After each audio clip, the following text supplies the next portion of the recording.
Valence bond theory, जिसे atomic orbital theory भी कहा जाता है, क्योंकि ये हमें एक्सप्लेन करती है कि किस तरीके से एटॉमिक ऑर्बिटल्स ओवरलैप करते हैं और इस ओवरलैपिंग के रिजल्ट में हमारे पास कोवेलेंट बॉन्ड फॉर्मेशन होती है। वैलेंस बॉन्ड थ्योरी ना सिर्फ हेल्पफुल है कोवेलेंट बॉन्ड फॉर्मेशन को एक्सप्लेन करने में, बल्कि बॉन्ड स्ट्रेंथ को एक्सप्लेन करने में भी ये इम्पोर्टेंट रोल प्ले करती है। डिस्कस करते हैं main postulates of valence bond theory. Point number 1, a covalent bond is formed by the overlapping of the two half-filled atomic orbitals of the two atoms having the electrons with opposite spin. In simple words कि जब कभी हमारे पास two half filled atomic orbitals जिसमें opposite spin के electrons मौजूद होंगे overlap करेंगे, तो इस ओवरलैपिंग के रिजल्ट में कोवेलेंट बॉन्ड फॉर्मेशन होती है। जैसे कि आप स्क्रीन पर देख सकते हैं कि हाफ फिल्ड एटॉमिक ऑर्बिटल यानी जिसमें हमारे पास ऐसा ऑर्बिटल जहां पर हमारे पास सिंगल इलेक्ट्रॉन मौजूद हो, उसे हाफ फिल्ड एटॉमिक ऑर्बिटल कहा जाता है। जबकि फुल फिल्ड एटॉमिक ऑर्बिटल वो ऑर्बिटल होता है जिसमें हमारे पास पेयर ऑफ इलेक्ट्रॉन्स यानी कि टू इलेक्ट्रॉन्स मौजूद हों जिनकी ऑपोजिट स्पिन हो। यानी कि अगर फर्स्ट इलेक्ट्रॉन हमारे पास क्लॉकवाइज स्पिन शो करेगा, तो सेकंड इलेक्ट्रॉन हमारे पास एंटी क्लॉकवाइज स्पिन शो करेगा। और एज अ रिजल्ट हमारे पास जो एटॉमिक ऑर्बिटल फॉर्मेशन होती है वो फुलफिल्ड एटॉमिक ऑर्बिटल कहलाता है। याद रखें कि हाफ फिल्ड एटॉमिक ऑर्बिटल हमेशा अनस्टेबल होता है, क्योंकि किसी भी ऑर्बिटल में मैक्सिमम 2 इलेक्ट्रॉन्स अकोमोडेट हो सकते हैं और हर ऑर्बिटल ये चाहता है कि वो अपने सेकंड इलेक्ट्रॉन को कहीं से शेयरिंग के जरिए या ट्रांसफर ऑफ इलेक्ट्रॉन के जरिए कंप्लीट कर ले, यानी कि वो फुल फिल्ड होकर स्टेबल हो जाए। ठीक है, यही वजह है कि हमारे पास हमेशा जब कभी कोवेलेंट बॉन्ड फॉर्मेशन होती है, तो यहाँ पर जो रिक्वायरमेंट होती है वो ये कि हमारे पास orbital half filled atomic orbital होना चाहिए फर्स्टली। सेकेंडली उसमें जो इलेक्ट्रॉन होगा जो ऑर्बिटल ओवरलैप करेंगे उनमें ऑपोजिट स्पिन के इलेक्ट्रॉन्स मौजूद होने चाहिए। यानी कि अगर फर्स्ट ऑर्बिटल जो ओवरलैपिंग में इन्वॉल्व है उसमें हमारे पास जो इलेक्ट्रॉन है वो क्लॉकवाइज स्पिन के साथ होगा, तो सेकेंड ऑर्बिटल जिसका हमारे पास ओवरलैपिंग कर रहा है किसी भी एटम का, उसमें इलेक्ट्रॉन एंटी क्लॉकवाइज स्पिन के साथ मौजूद होगा, तो तभी ओवरलैपिंग के रिजल्ट में कोवेलेंट बॉन्ड फॉर्मेशन होगी। Number 2, strength of a covalent bond depend on the extent of overlapping of atomic orbitals. Greater the overlapping area, stronger and shorter is the bond. Second postulate जो कि हमें explain करता है strength of a covalent bond को, यानी जो भी covalent bond formation हमारे पास एटॉमिक ऑर्बिटल्स की ओवरलैपिंग के रिजल्ट में होगी वो कितनी स्ट्रॉन्ग या वीक होगा। हमें यहाँ पर ये बताया जाता है कि जब कभी हमारे पास ओवरलैपिंग एरिया ज़्यादा होगा एटॉमिक ऑर्बिटल्स का, तो इसके रिजल्ट में हमारे पास shorter and stronger bond formation होगी। जैसे कि आप स्क्रीन पर देख सकते हैं कि हमारे पास यहाँ पर two half filled atomic orbitals s orbitals मौजूद हैं। जब ये ऑर्बिटल्स आपस में ओवरलैप करेंगे जिनमें इलेक्ट्रॉन्स ऑपोजिट स्पिन के साथ मौजूद हैं, तो यहाँ पर आप देख सकते हैं as a result covalent bond formation होगी। अब क्वेश्चन ये है कि ये जो कोवेलेंट बॉन्ड फॉर्मेशन यहाँ पर एस एस ओवरलैपिंग के रिजल्ट में हो रही है, क्या ये स्ट्रॉन्ग या वीक बॉन्ड होगा? तो याद रखें कि जब कभी भी हमारे पास atomic orbitals half filled atomic orbitals overlap करेंगे और यहाँ पर टू एटम्स के न्यूक्लियाई के दरमियान ओवरलैपिंग जैसे कि आप स्क्रीन पर देख सकते हैं हो रही है, तो इसके रिजल्ट में क्या होगा कि जो टू इलेक्ट्रॉन्स शेयरिंग कर रहे हैं इनको दोनों तरफ जो एस ऑर्बिटल्स में मौजूद न्यूक्लियाई हैं वो इनको क्या करेंगे, अट्रैक्ट करेंगे। एज अ रिजल्ट हमारे पास क्या होगा, बॉन्ड लेंथ रिड्यूस्ड हो जाएगी, शॉर्ट हो जाएगी और इसके रिजल्ट में हमारे पास स्ट्रॉन्ग बॉन्ड फॉर्मेशन होगी। ठीक है, अब यहाँ पर अगर हम बात करें कि हमारे पास वीक बॉन्ड फॉर्मेशन कब होगी, तो याद रखिए जैसे कि आप स्क्रीन पर देख सकते हैं कि हमारे पास यहाँ पर 2p ऑर्बिटल्स मौजूद हैं। अब यहाँ पर जो ऑर्बिटल्स हैं, इनमें इलेक्ट्रॉन, जब पी ऑर्बिटल की बात की जाए तो हमें मालूम है कि यहाँ पर जो इलेक्ट्रॉन्स होते हैं, अगर पी वाई या पी जी ऑर्बिटल की बात की जाए तो यहाँ पर ऑर्बिटल्स जो मौजूद होते हैं ये ओवरलैप हमेशा करते हैं। कहाँ करते हैं? साइड वाइज या पैरेलल ओवरलैपिंग करते हैं। इसे अभी हम डिटेल में डिस्कस करेंगे। तो यहाँ पर आप देख सकते हैं कि न्यूक्लियस जो इन ऑर्बिटल्स के मिड में मौजूद होता है, और जो इलेक्ट्रॉन ओवरलैपिंग कर रहे होते हैं ये इससे काफ़ी डिस्टेंस पर होते हैं। यही वजह है कि हमारे पास ये जो बॉन्ड फॉर्मेशन होती है ये वीक कोवेलेंट बॉन्ड फॉर्मेशन करते हैं। इसमें हमने अभी डिटेल में डिस्कस करने कि किस तरीके से हमारे पास ये ओवरलैपिंग हो रही होती है, कौन सी टाइप्स की ओवरलैपिंग होती है, और इसके रिजल्ट में किस तरीके की बॉन्ड फॉर्मेशन होती है। कुछ देर में भी हम इसे डिटेल में डिस्कस करेंगे। Point number 3, due to increased attraction in the combined state, the electrons share although they repel each other. Before sharing, each electron of an atom is attracted by only one nucleus, but after sharing, each electron is attracted by two nuclei. Point number 3 हमें explain करता है कि combined state में हमारे पास attraction increase हो जाती है। किस तरीके से हमारे पास इलेक्ट्रॉन की अट्रैक्शन इंक्रीज हो जाती है, चलिए इसे डिस्कस करते हैं। जैसे कि आप देख सकते हैं स्क्रीन पर कि हमारे पास हाफ फिल्ड एटॉमिक ऑर्बिटल यानी कि एस ऑर्बिटल स्क्रीन पर मौजूद है, और हम जानते हैं कि हाफ फिल्ड जो एटॉमिक ऑर्बिटल होता है इसमें सिंगल इलेक्ट्रॉन होता है, साथ ही हमारे पास न्यूक्लियस भी मौजूद होता है। ठीक है। अब यहाँ पर जो एस ऑर्बिटल में मौजूद इलेक्ट्रॉन होगा, इससे हमारे पास अनकम्बाइंड स्टेट में क्योंकि ये मौजूद है, मींस यहाँ पर इसने ओवरलैपिंग नहीं की। यही वजह है कि इससे सिर्फ अपना ही न्यूक्लियस अट्रैक्ट करेगा दोनों एस ऑर्बिटल्स के केस में। जबकि हमारे पास जब कभी ये हाफ फिल्ड एटॉमिक ऑर्बिटल्स जिसमें ऑपोजिट स्पिन के इलेक्ट्रॉन मौजूद हैं, ये ओवरलैप करेंगे, जैसे कि आप प्रोडक्ट साइड पर देख सकते हैं कि एसएस ओवरलैपिंग हो रही है, तो इसके रिजल्ट में अब हमारे पास क्या होगा कि दोनों जो हाफ फिल्ड एटॉमिक ऑर्बिटल्स हैं इनमें न्यूक्लियाई मौजूद हैं। ठीक है। और साथ ही हमारे पास यहाँ पर एक एटॉमिक ऑर्बिटल का 1 इलेक्ट्रॉन, जबकि दूसरे एटॉमिक ऑर्बिटल का 2nd इलेक्ट्रॉन यहाँ पर है, और एज अ रिजल्ट हमारे पास क्या होगा, अब ये जो शेयर्ड इलेक्ट्रॉन पेयर है कंबाइंड स्टेट में, इससे दोनों जो हाफ फिल्ड एटॉमिक ऑर्बिटल्स हैं जो ओवरलैप कर रहे हैं, इनके न्यूक्लियाई जो होंगे अपनी तरफ अट्रैक्ट करेंगे। यही वजह है कि हमारे पास यहाँ पर क्या होगा, अट्रैक्शन जो होगी बढ़ जाएगी कंबाइंड स्टेट में, क्योंकि दोनों हाफ फिल्ड एटॉमिक ऑर्बिटल्स के न्यूक्लियाई इन इलेक्ट्रॉन्स को आपस में अपनी तरफ अट्रैक्ट करेंगे, जिसकी वजह से हमारे पास यहाँ पर अट्रैक्शन कंबाइंड स्टेट में बढ़ जाएगी। अब तक हमने ये डिस्कस किया कि जब कभी एटॉमिक ऑर्बिटल्स यानी कि हाफ फिल्ड एटॉमिक ऑर्बिटल्स जिनमें ऑपोजिट स्पिन के इलेक्ट्रॉन्स मौजूद होंगे वो ओवरलैप करेंगे, तो इसकी ओवरलैपिंग के रिजल्ट में हमारे पास कोवेलेंट बॉन्ड फॉर्मेशन होगी। चलिए जानते हैं कि किस तरीके से ये ओवरलैपिंग होती है। तो याद रखिए कि हमारे पास by the overlapping of atomic orbitals 2 types of bonds are formed. First is the sigma bond and the second is the pi bond. यानी कि जब कभी एटॉमिक ऑर्बिटल्स ओवरलैप करेंगे तो 2 टाइप्स की बॉन्ड फॉर्मेशन होगी, जो कि है सिग्मा एंड पाई बॉन्ड। चलिए डिटेल में डिस्कस करते हैं कि सिग्मा एंड पाई बॉन्ड क्या है। चलिए जानते हैं कि सिग्मा बॉन्ड क्या होते हैं। When the half-filled atomic orbitals overlap on bond axis, sigma bond formed। यानी कि जब कभी हमारे पास half-filled atomic orbitals मौजूद होंगे और वो बॉन्ड एक्सिस पर ओवरलैप करेंगे, तभी हमारे पास सिग्मा बॉन्ड फॉर्मेशन होगी। चलिए एग्जाम्पल के ज़रिए बेहतर तौर पर समझने की कोशिश करते हैं कि सिग्मा बॉन्ड क्या होते हैं। जैसे कि आप स्क्रीन पर देख सकते हैं कि हमारे पास हाइड्रोजन मॉलिक्यूल की एग्जाम्पल मौजूद है।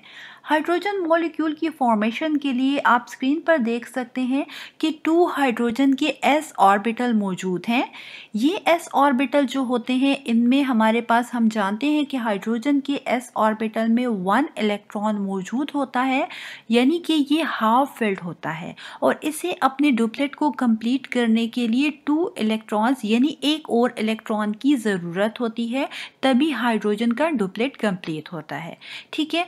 अपने डुप्लेट को कंप्लीट करने के लिए हाइड्रोजन का एटम ओवरलैपिंग यहाँ पर कर रहा है दूसरे हाइड्रोजन के s ऑर्बिटल के साथ।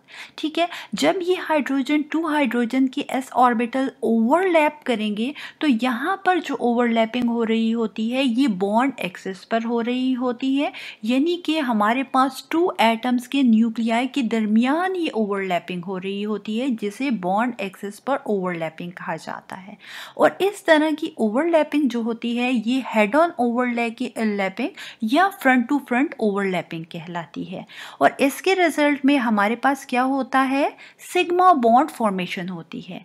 और यहाँ पर जब 2 हाइड्रोजन की s ऑर्बिटल की हेड ऑन ओवरलैपिंग होगी, एज अ रिजल्ट हमारे पास यहाँ पर हाइड्रोजन मॉलिक्यूल की फॉर्मेशन होगी, सिग्मा बॉन्ड बनेगा और ये हमारे पास हेड ऑन ओवरलैपिंग या फ्रंट टू फ्रंट ओवरलैपिंग से यहाँ पर हाइड्रोजन मॉलिक्यूल की फॉर्मेशन हुई है। याद रखिए कि हमारे पास जो हाइड्रोजन बॉन्डिंग में ओवरलैपिंग हुई है, क्योंकि ये हेड ऑन ओवरलैपिंग है और इसके रिजल्ट में जो बॉन्ड फॉर्मेशन हुई है ये सिग्मा बॉन्ड कहलाती है।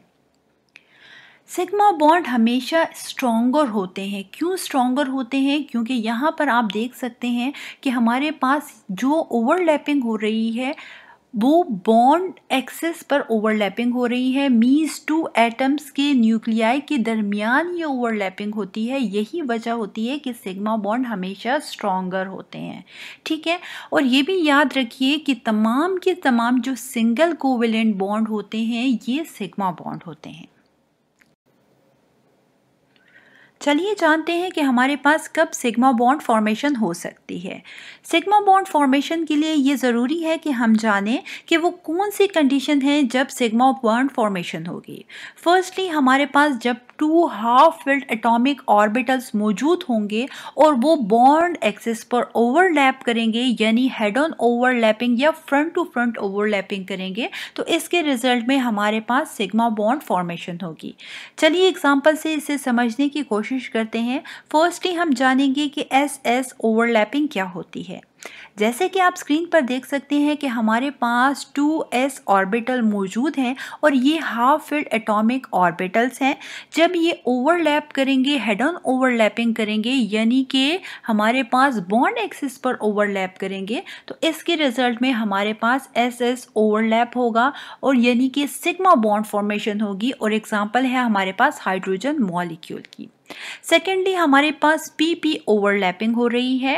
पी ओवरलैपिंग में हमारे पास 2p orbitals, half field p orbitals मौजूद हैं और अगेन ये हेड ऑन ओवरलैपिंग कर रहे हैं, जिसके रिजल्ट में हमारे पास अगेन सिग्मा बॉन्ड फॉर्मेशन हो रही है। जैसे कि आप स्क्रीन पर एग्जांपल देख सकते हैं फ्लोरीन मॉलिक्यूल की। थर्डली हमारे पास जो ओवरलैपिंग हो रही है जिसके रिजल्ट में सिग्मा बॉन्ड फॉर्मेशन होगी वो है sp ओवरलैपिंग। अगेन यहाँ पर हाइड्रोजन और फ्लोरीन के एटॉमिक ऑर्बिटल्स जो कि हाफ फिल्ड एटॉमिक ऑर्बिटल्स हैं, ये हमारे पास अगेन हेड ऑन ओवरलैपिंग कर रहे हैं। एज अ रिजल्ट हमारे पास sp ऑर्बिटल ओवरलैपिंग हो रही है, यानी कि अगेन सिग्मा बॉन्ड फॉर्मेशन हो रही है। और ये एग्जाम्पल है हमारे पास हाइड्रोजन फ्लोराइड की। So what is pi bond? When the half-filled atomic orbitals overlap above and below the bond axis, pi bond formed.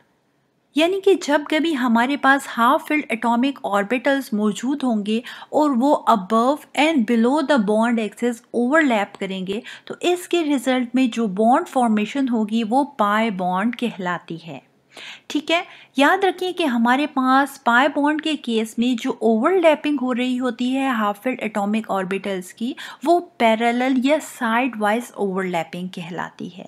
यही वजह है कि हमारे पास पाई बॉन्ड वीकर होते हैं as compared to the sigma bond, क्योंकि यहाँ पर हमारे पास जो इलेक्ट्रॉन डेंसिटी मौजूद होती है वो अबव और बिलो द बॉन्ड एक्सिस होती है, यानी कि न्यूक्लियस से काफ़ी दूर होती है, जिसकी वजह से हमारे पास पाई बॉन्ड वीकर होते हैं as compared to the sigma bond.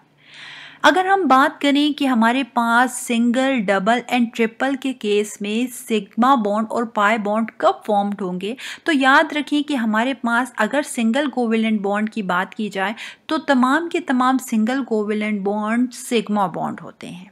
Double bond के केस में हमारे पास जो फर्स्ट बॉन्ड होते हैं वो sigma bond and second bond pi bond होता है।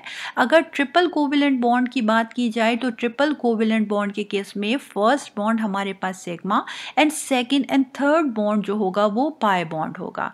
यानी कि जब कभी भी पाई बॉन्ड फॉर्मेशन होगी तो पहले सिग्मा और उसके बाद पाई बॉन्ड बनेगा। Molecular orbital theory.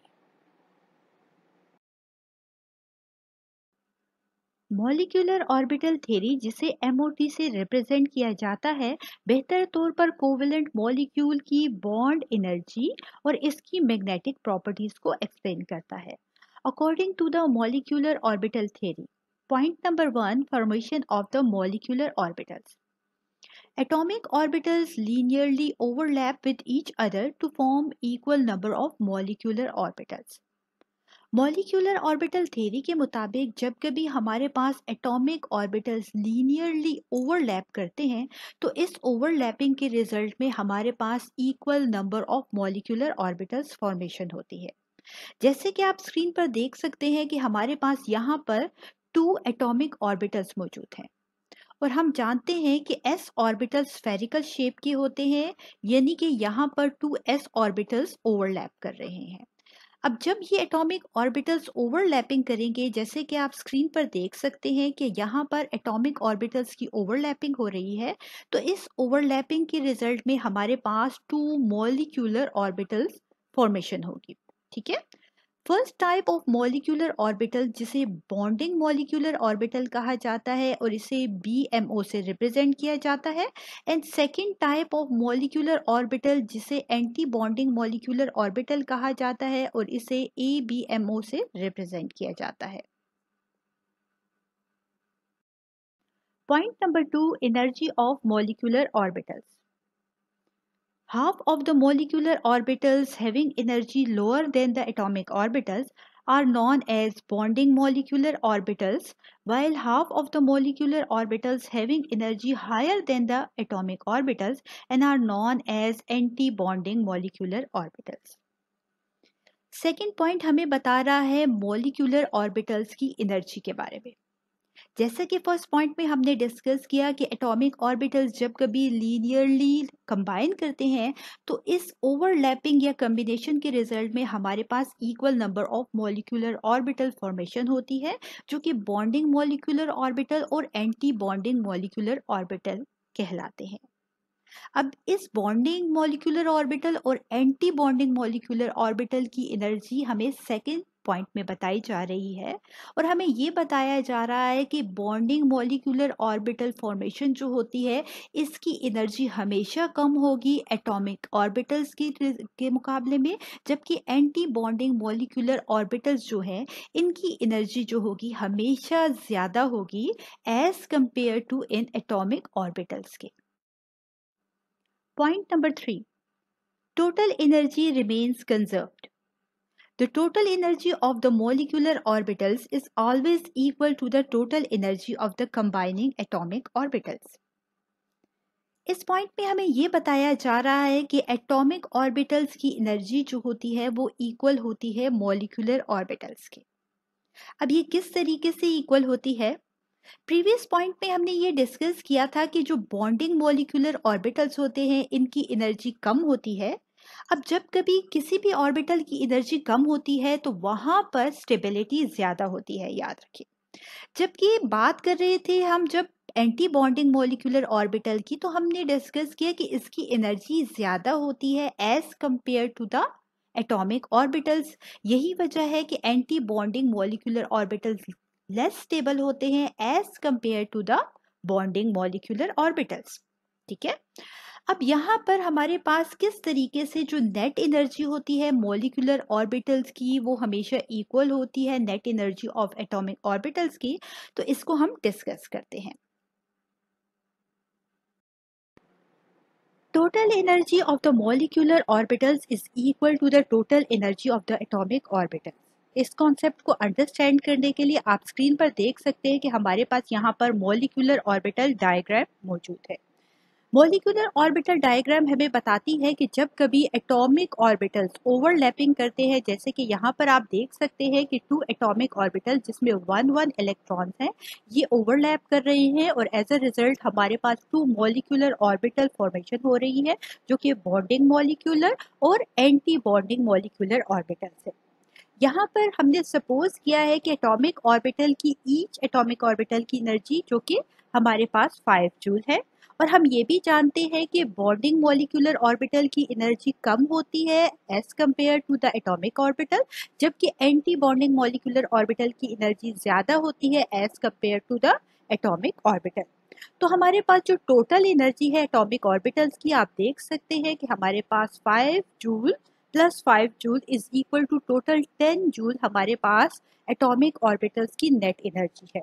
अब यहाँ पर अगर हम टोटल करें हमारे पास बॉन्डिंग मॉलिक्यूलर ऑर्बिटल और एंटी बॉन्डिंग मॉलिक्यूलर ऑर्बिटल की एनर्जी को, तो यहाँ पर आप स्क्रीन पर देख सकते हैं सपोज्ड वैल्यूज हैं आपको अंडरस्टैंड करवाने के लिए कि हमारे पास किस तरीके से जो मॉलिक्यूलर ऑर्बिटल्स हैं उनकी एनर्जी इक्वल होती है एटॉमिक ऑर्बिटल के लिए। तो हमने सपोज की है यहाँ पर वैल्यूज।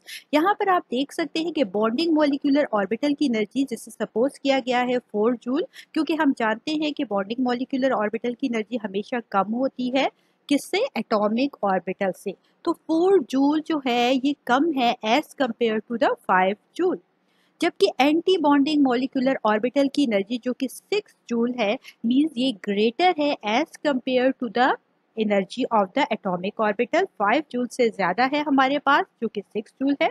जब हम इसे टोटल करेंगे तो आप देख सकते हैं कि 4 जूल प्लस 6 जूल इक्वल होता है हमारे पास 10 जूल की, और 10 जूल जो है हमारे पास ओवरऑल या नेट एनर्जी है मॉलिक्यूलर ऑर्बिटल की, जो कि इक्वल है हमारे पास एटॉमिक ऑर्बिटल के नेट एनर्जी की। तो इस तरीके से हम इजीली फाइंड आउट कर सकते हैं किसी भी मॉलिक्यूलर ऑर्बिटल्स की एनर्जी को, और ये हमें प्रूव करता है कि मॉलिक्यूलर ऑर्बिटल की एनर्जी हमेशा इक्वल होती है एटॉमिक ऑर्बिटल की। Point number 4, notation of molecular orbitals. The bonding molecular orbitals are formed by the head-on and side-wise overlapping of atomic orbitals are denoted by sigma and pi notations, while the anti-bonding molecular orbitals are denoted by sigma star and the pi star notations. Point number 4 हमें explain करता है notation या representation of molecular orbitals को, कि किस तरीके से molecular orbitals को रिप्रेजेंट किया जाता है। बॉन्डिंग मॉलिक्यूलर ऑर्बिटल्स को रिप्रेजेंट किया जाता है सिग्मा एंड पाई नोटेशन से, जबकि एंटी बॉन्डिंग मॉलिक्यूलर ऑर्बिटल्स को रिप्रेजेंट किया जाता है सिग्मा स्टार और पाई स्टार नोटेशन से।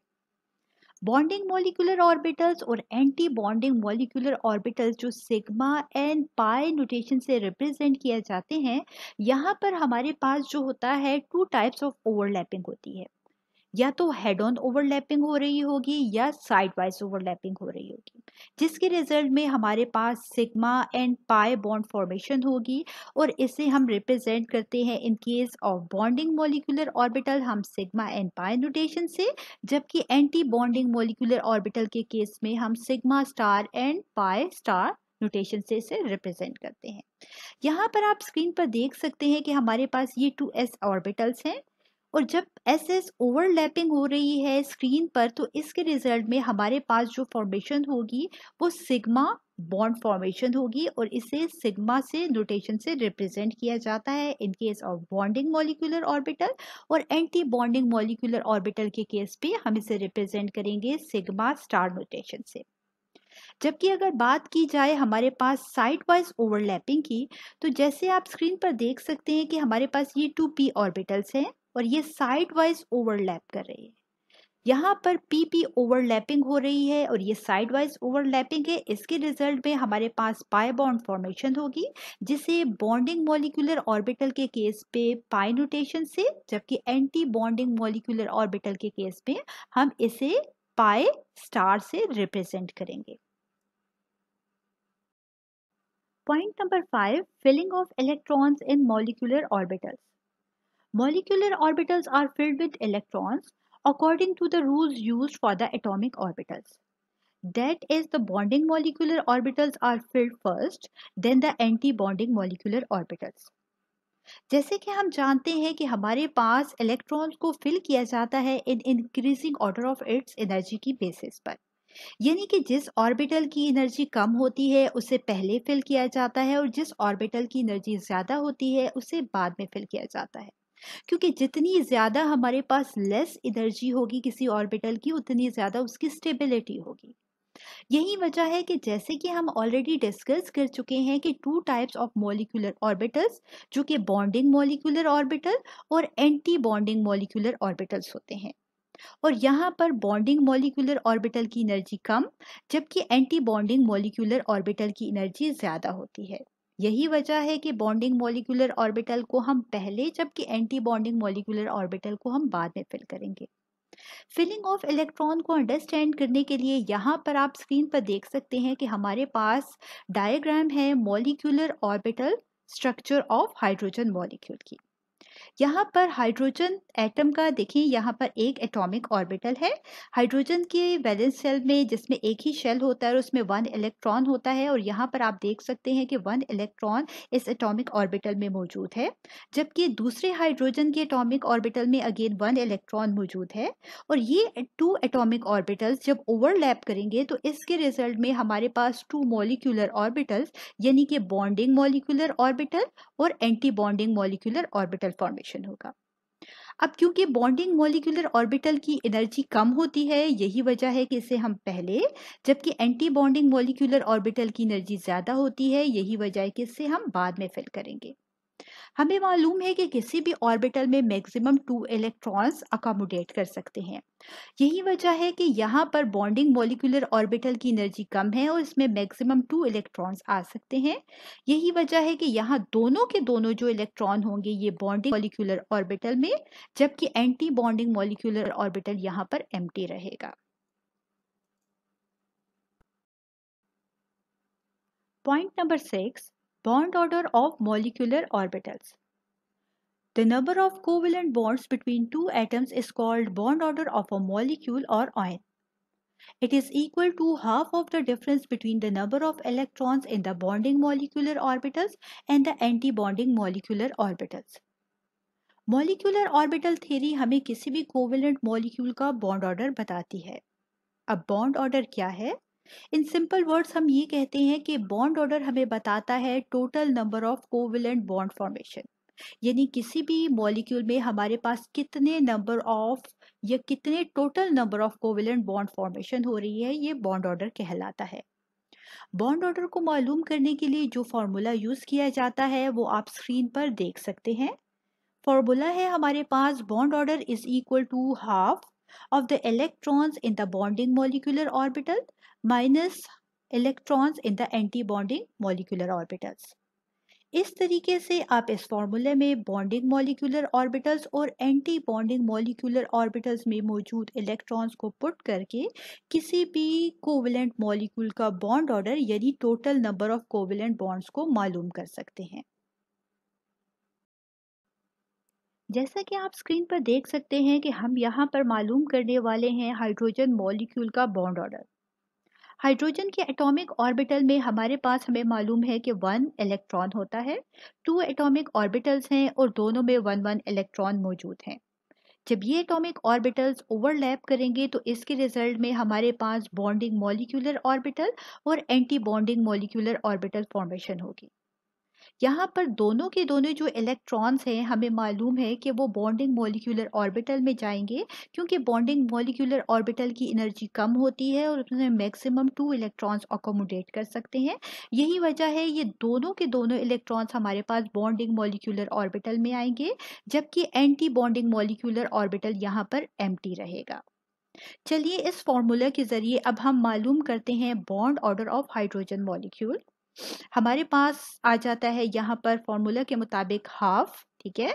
फिर हमने पुट करने हैं electrons in the bonding molecular orbital. यहाँ पर हमारे पास इलेक्ट्रॉन जो हैं 2 इलेक्ट्रॉन्स मौजूद हैं बॉन्डिंग मॉलिक्यूलर ऑर्बिटल में। यही वजह है कि हमने यहाँ पर वैल्यू 2 पुट कर दिया, जबकि माइनस करना है हमने electrons in the anti bonding molecular orbital, और यहाँ पर आप देख सकते हैं कि कोई इलेक्ट्रॉन भी मौजूद नहीं है एंटी बॉन्डिंग मॉलिक्यूलर ऑर्बिटल में। यही वजह है कि यहाँ पर हमने 0 पुट कर दिया। 2 के साथ कैंसिल हो गया और एज अ रिजल्ट हमारे पास रिजल्टेंट 1 आ गया है। अब बॉन्ड ऑर्डर 1 जो है हमें रिप्रेजेंट करता है कि हाइड्रोजन हाइड्रोजन के दरमियान सिंगल कोवेलेंट बॉन्ड मौजूद है। अगर हमारे पास बॉन्ड ऑर्डर 2 आता इट्स मीन्स कि डबल कोवेलेंट बॉन्ड, और अगर बॉन्ड ऑर्डर 3 आएगा तो इट्स मीन्स कि ट्रिपल कोवेलेंट बॉन्ड फॉर्मेशन होगी।